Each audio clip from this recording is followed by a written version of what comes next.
Sur Droma Economy, comme sur DME en direct, souvent dans les commentaires, j'ai des gens qui me demandent comment ils pourraient placer leur argent pour faire face à l'inflation ou aux difficultés économiques actuelles. On voit d'un côté l'immobilier qui est en train de se dégrader, on voit l'inflation qui ronge l'argent qui est sur les comptes courants, les gens ont un peu peur de la bourse. Donc voilà, on me pose très souvent la question. Généralement, je ne réponds pas parce que je ne sais pas trop comment répondre et surtout, je ne suis pas conseiller financier, donc j'ai pas le droit de répondre franchement. Mais là, en fait, j'ai trouvé un article qui m'a bien plu, notamment sur l'assurance vie. Alors, c'est pas sponsorisé, hein, je vous vends pas une assurance vie, hein, on est bien d'accord. Mais j'ai trouvé un article sur Boursorama sur l'assurance vie qui s'appelle l'assurance vie en 2023. Est-ce que c'est encore rentable? Et j'ai trouvé intéressant qu'on puisse en parler ensemble, voir effectivement les bons côtés et puis les inconvénients de l'assurance vie. Et puis qu'après, ceux qui en ont une ou qui veulent en souscrire une puissent faire leur choix. Faut-il ouvrir une assurance vie en 2023? Face à l'inflation et à l'augmentation des taux de rémunération des livrets bancaires, de nombreux épargnants se détournent du placement. Et c'est d'ailleurs un des gros problèmes que les banques ont avec le livret A. C'est que, vous savez, il est passé à 3% en février, il devrait passer, selon toute logique, à 4,5% début août, mais les banques freinent des quatre frères, notamment parce que les gens prennent leur argent de leur assurance vie pour les mettre sur le livret A ou le LLD, et que du coup, pour elles, ça fait un manque de revenus extrêmement important. Il y a d'autres raisons, j'en ai parlé dans d'autres vidéos, donc je ne vais pas le faire maintenant. Mais c'est vrai que les gens se détournent de plus en plus de l'assurance vie pour aller vers le livret A, alors que ce n'est pas du tout la même utilisation, mais on va pouvoir en parler. Pourtant, l'assurance vie continue de présenter de nombreux avantages auxquels on ne pense pas forcément. C'est ça qu'on va voir. Alors, le principe et le fonctionnement de l'assurance vie. L'assurance vie est un placement financier qui permet aux souscripteurs ou aux bénéficiaires de choisir d'obtenir soit un capital, soit une rente. Comme tout placement et ou épargne, le principe est simple. Vous déposez un montant sur le contrat et faites travailler ce montant pour le faire fructifier. Bon, alors vous ne faites pas travailler grand-chose, c'est la banque qui s'en occupe, ou l'assureur vie, mais voilà, votre argent travaille pour augmenter comme sur un livret A. Toute personne physique peut ouvrir une assurance vie, il n'y a pas de condition d'âge. Il y a deux manières d'utiliser l'assurance vie. L'assurance en cas de vie et l'assurance en cas de décès. Dans le premier cas, le souscripteur du contrat utilise le placement pour faire fructifier son capital et peut le récupérer à tout moment. Dans le second, vraiment, enfin pas tout à fait comme un livret A, je pense qu'on le verra après, donc je ne vais pas spoiler, mais c'est proche du livret A dans ce cas-là. Dans le second, le bénéficiaire se voit verser le montant épargné par le souscripteur au moment de son décès. L'assurance vie est donc un bon moyen de répondre à différentes problématiques comme préparer sa retraite, créer du capital, transmettre son patrimoine à ses proches, protéger sa famille, etc. Comme tout placement, l'assurance vie peut présenter des risques de perte en capital, notamment si les supports choisis sont en unité de compte, et donc ils vont aborder ça. Voilà, oui, parce qu'il y a deux cas. Il y a le cas du fonds en euros, qui est l'assurance vie que la plupart des anciens connaissent, et l'unité de compte. Et c'est vraiment deux choses différentes. En unité de compte, il y a une possibilité de perte en capital, et en fonds en euros, il n'y a pas de possibilité de perte en capital. Alors, le fonds euro. Le fonds euro garantit le capital placé sur une assurance vie. Il s'agit d'un actif sécuritaire qui assure de ne pas perdre d'argent. Il s'agit donc d'un support stable, idéal pour les profils d'épargnants qui ne veulent pas prendre de risques. L'unité de compte, ils doivent l'expliquer après, donc je ne vais pas rentrer dans le détail. Les unités de compte. Les unités de compte permettent de faire fructifier son capital, mais en acceptant et en prenant le risque que cela comporte, c'est-à-dire en allant au gré des fluctuations des marchés financiers. Vous pouvez perdre votre capital. Contrairement au fonds euro, ici le capital n'est pas garanti. Ainsi, si le rendement d'un actif est négatif, alors cela provoquera une perte en capital. Les unités de compte peuvent être des obligations, des actions, des trackers, des ETF ou encore des fonds immobiliers. Entre les deux supports, ce sont bien les unités de compte qui affichent le meilleur rendement. Mais ce sont aussi ceux qui comprennent le plus que de risques de perte. Outre ces deux types de supports, ce sont bien deux profils différents qui sont visés, l'épargnant d'un côté, l'investisseur de l'autre. Enfin, sachez qu'il est aussi possible de mixer les deux. Tout n'est pas noir ou blanc. Vous pouvez donc faire le choix d'une assurance vie multi-support afin de diversifier votre épargne. Cela se présente comme une solution idéale pour ceux qui ne se trouvent pas comme étant 100% épargnants, mais qui n'ont pas non plus envie de tout risquer. Je vais juste là faire un point parce que au début, l'assurance vie, c'était que de l'unité de compte. Hein, vous savez, on vous disait assurance vie, taux garanti en 2001, 3,75% par exemple. Bon, ça, c'était pas de l'unité de compte, c'était du taux garanti. Hein. Donc ça, c'est l'assurance vie fonds euro qu'on a le plus connu. Grosso modo, les assureurs prenaient votre argent, ils achetaient de l'obligation d'État, on va dire, et comme ça, ils étaient sûrs d'être remboursés. Et l'argent que vous avez mis était 100% garanti. Il n'y avait aucun problème. Donc là, vous étiez tranquille, mais vous aviez un rendement qui était faible. Alors il y a des années, le rendement était très fort, mais parce que l'inflation était très forte et que du coup, vous aviez des obligations d'État avec un taux très élevé. Donc il y a des années, c'était assez fort. Vous avez des assurances vie comme ça qui pouvaient monter à 10%. Mais au fur et à mesure, ça a baissé. Puis comme on a eu des obligations d'État avec un taux à 0% pendant plusieurs années, l'assurance vie, en fonds euros, elle rapportait absolument rien. Les anciens assureurs type forcément Affaires, par exemple, eux continuaient, ou la tontine, hein, le conservateur, vous avez le conservateur d'un côté, et puis vous aviez Affaires qui étaient les deux plus anciens, et le Guépard, je crois, qui étaient les trois plus anciens. Je vends ni les uns ni les autres, hein, donc vraiment, je vous dis ça, c'était les plus anciens, donc ils avaient les plus vieilles obligations. Donc eux, ils continuaient à réussir à garder un rendement qui était un peu élevé. Et historiquement, ils ont un rendement un petit peu plus élevé que les autres, tout simplement parce que c'est les plus anciens, et du coup, ils ont beaucoup d'obligations d'État très vieilles qui rapportaient beaucoup d'argent. Bon. Mais globalement, ça baissait, ça baissait, ça baissait. Et puis ça avait un défaut pour les assureurs, c'est qu'ils étaient obligés de vous garantir le capital. Du coup, les assureurs et les banquiers ont tous essayé de vous faire passer en unité de compte. L'unité de compte, le principe, c'est que donc c'est sur des trackers, sur de l'immobilier, sur des actions, sur des obligations et des obligations d'État. Hein. Mais là, c'est pas du tout garanti. Et on va vous proposer 3 fonds. On va proposer plein de choses, mais je prends vraiment pour les gens en général, soit complètement sécuritaire, soit un profil équilibré, soit un profil dynamique. Plus vous êtes vers le profil dynamique, plus ce sont des actions. Plus vous êtes vers le sécuritaire, plus c'est des obligations d'État. Grosso modo. Mais là, par contre, on ne vous garantit rien. C'est-à-dire, à la limite, vous auriez un État qui fait faillite, vous prenez la paume. Hein, là, vous avez un État qui fait faillite, qui dit moi, je ne rembourserai pas. Hein, on a été sur le point de l'avoir en Italie et sur le point de l'avoir en Grèce, donc c'est pas de la folie d'évoquer ça. Dans l'histoire récente, hein, on a été sur le point en Italie et en Grèce de le vivre, hein, donc c'est pas de la folie d'annoncer ça. Et du coup, vous perdez vos économies. Mais l'assureur, lui, n'est pas obligé de vous le garantir, donc forcément, ils ont intérêt de vous passer vers ça. Et en plus, je crois que les frais qu'ils prennent sont supérieurs. Ça, je crois, j'en ai pas la certitude. Mais il me semble, pour avoir été assureur dans tout début de ma carrière, il me semble que les frais sont supérieurs et que donc ils empochent un peu plus d'argent. Ça ne veut pas dire que c'est une mauvaise chose, hein, encore une fois. Hein, si vous êtes investisseur, que les actions ne vous font pas peur, l'unité de compte est très bien pour vous. Hein. Mais si vous êtes allergique à toute forme de vie, le fonds euro, à toute forme de risque, pardon, le fonds euro est pour vous. Hein, donc voilà. Mais ils vont de moins en moins vous le proposer, s'ils vous le proposent encore.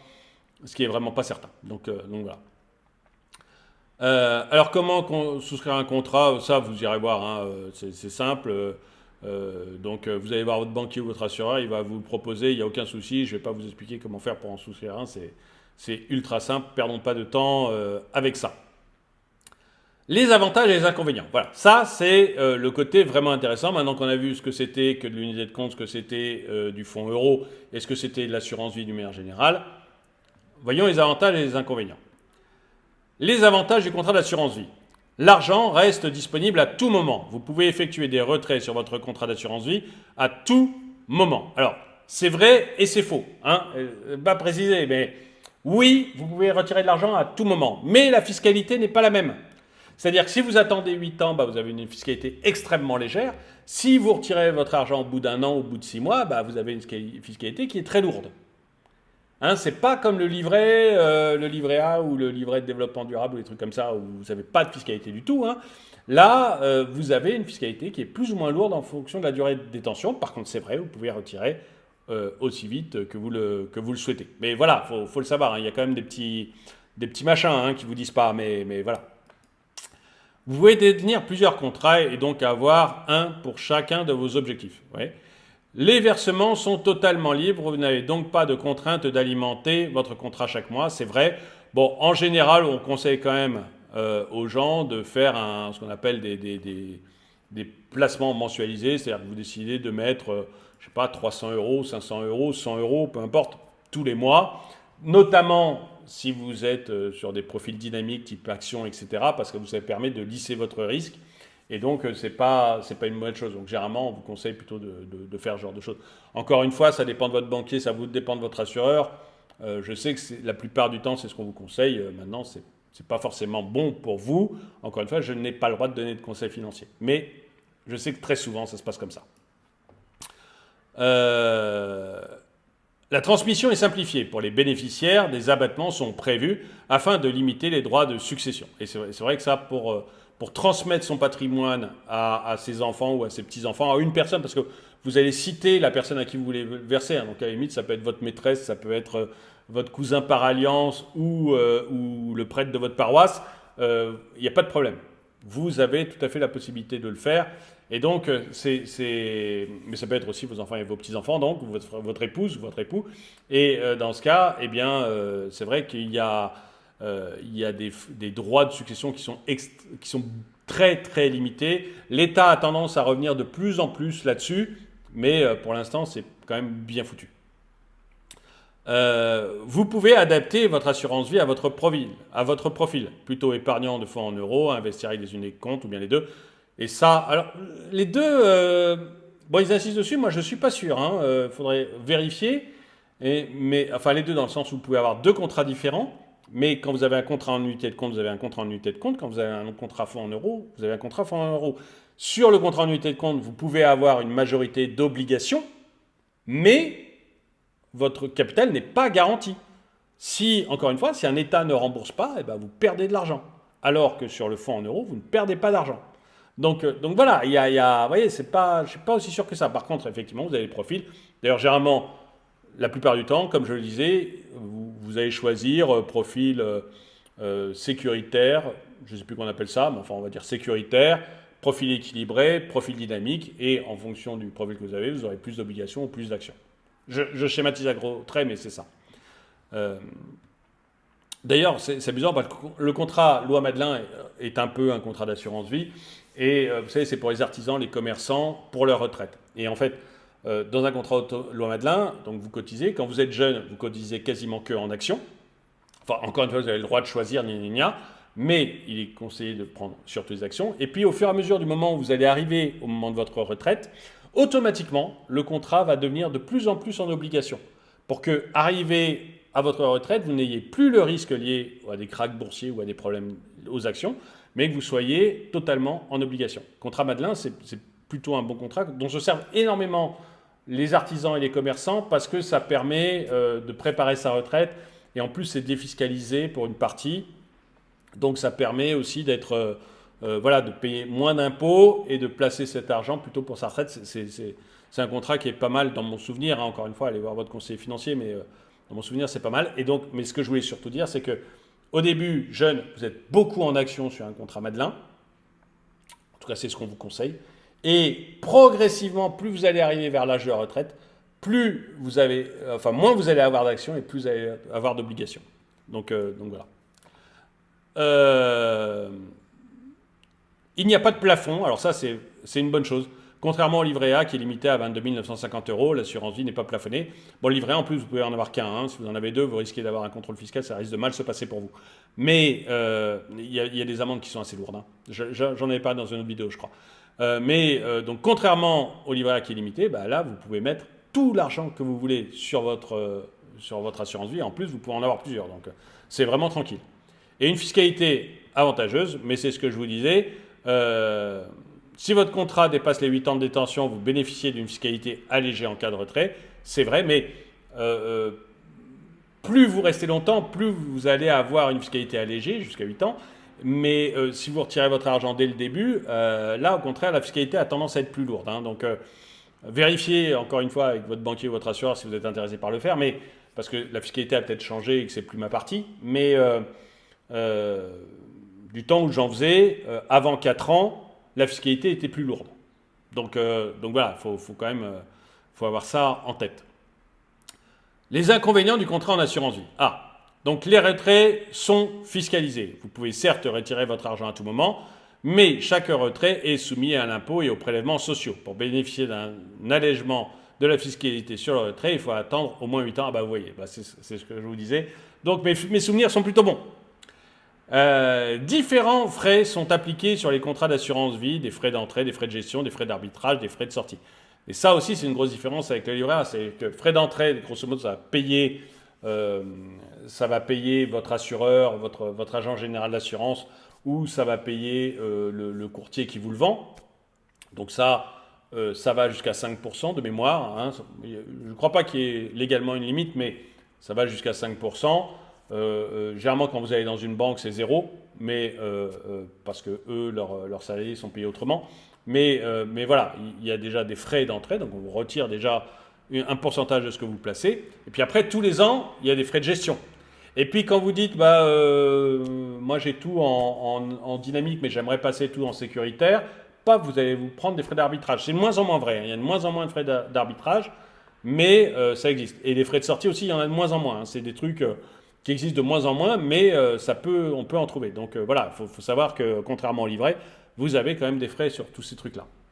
C'est surtout les frais de gestion qui existent et qui sont parfois lourds, du style... Enfin non, je ne veux pas donner de chiffres parce qu'encore une fois, je me trompe peut-être, il faut vous vérifier parce que c'est différent d'une compagnie d'assurance à l'autre, mais quand je vous dis 1, 1,4, c'est des choses qu'on trouve régulièrement. Hein, donc voilà. Seule une personne physique peut ouvrir un contrat d'assurance vie. Je crois que c'est le cas aussi pour le livret A. Hein. Loïc Etienne, responsable stratégie, finance et partenariat, c'est BFG Capital, nous donne son point de vue. L'assurance vie est et reste un des meilleurs placements en termes de constitution d'épargne long terme. Et je suis assez d'accord. Hein, voilà. Elle permet de s'assurer un capital, mais présente aussi de nombreux avantages, surtout sur le plan transmission-succession. Les taux ne sont jamais figés dans l'espace-temps, donc, même face à l'inflation, l'assurance vie reste en 2023 un placement intéressant qu'il serait dommage de négliger. Bon, je ne suis pas forcément en désaccord, hein, mais après, vous voyez, ça dépend des gens, ça dépend combien vous avez à placer. Est-ce qu'il vaut mieux une assurance vie en fonds euros ou un livret A ?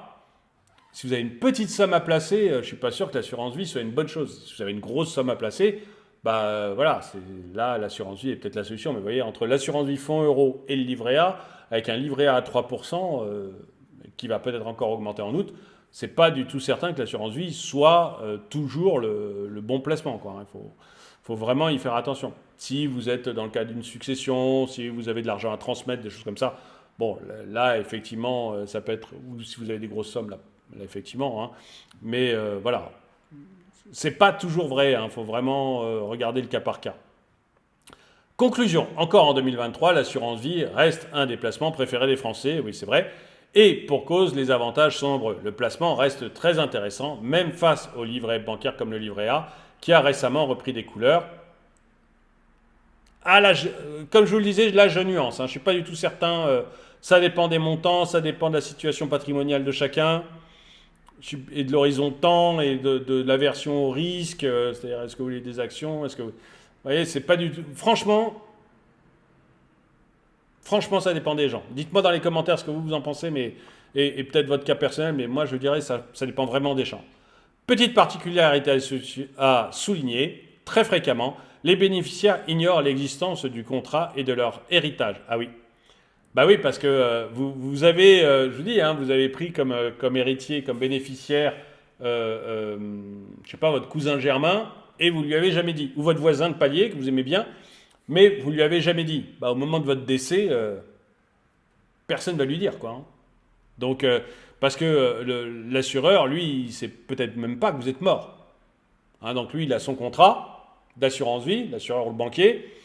Banquier, Germain, il vous connaît mieux, il connaît votre compte courant, donc il sait que vous êtes mort. Mais l'assureur, vous avez peut-être juste un contrat d'assurance vie chez lui.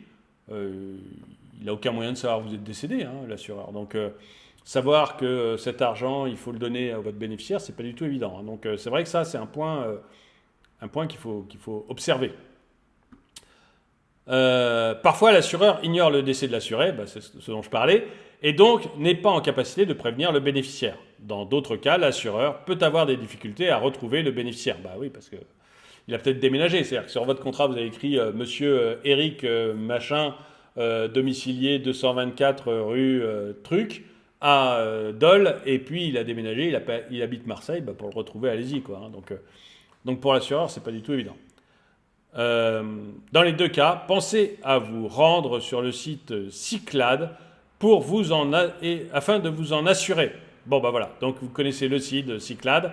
Je vous mettrai un lien dans la description de la vidéo pour que vous puissiez aller vérifier si jamais il y a un contrat d'assurance vie sur lequel vous pouvez gagner énormément d'argent.